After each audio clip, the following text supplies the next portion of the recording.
Hey, my name is Riza Morales, and I'll be your chef for today. I'm a student here at Western Carolina University. I study construction management. I'm from Charlotte, North Carolina, represent. And I'll be cooking you a delicious meal from my real origin, Paraguay, South America. This dish is called picadito de carne, and this is for you, Mommy. Picadito de carne, it's a very nostalgic and very comforting food for me, and I love to share it with my friends and family, so let's get started. Here we have some jasmine rice. I'm gonna be cooking some white rice for our side dish. Liquid aminos. It's just like soy sauce, so don't let it fool you. I'm gonna add some mustard. Now don't be scared. I know it's questionable, but trust me, it'll be delicious. All right, and then we have to add garlic. My mom's gonna be really mad at me for not using fresh garlic, but we're working on a budget here. Next, we have a nice lime. And then we have some peppers and some cilantro to add on top.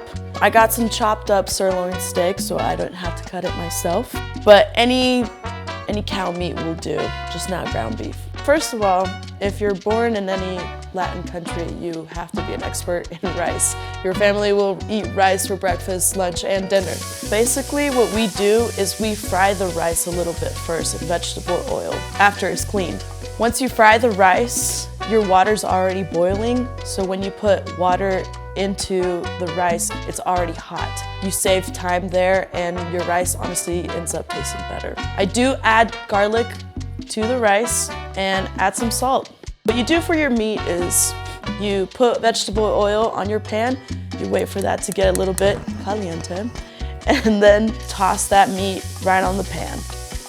After it starts getting a little bit browner, you add your soy sauce, your mustard, and your garlic. And don't forget lime. This is what balances everything out. And then once you put in your peppers, everything comes together and all the flavors just melt in your mouth, especially if I cook it. So once the rice is cooked, the way you want to set up your dish is you want to put a bed of rice first. And then you put your meat on top, and you gotta add the juice. Once you add the juice and everything else, you're gonna put cilantro leaves right on top just to make it really delicious.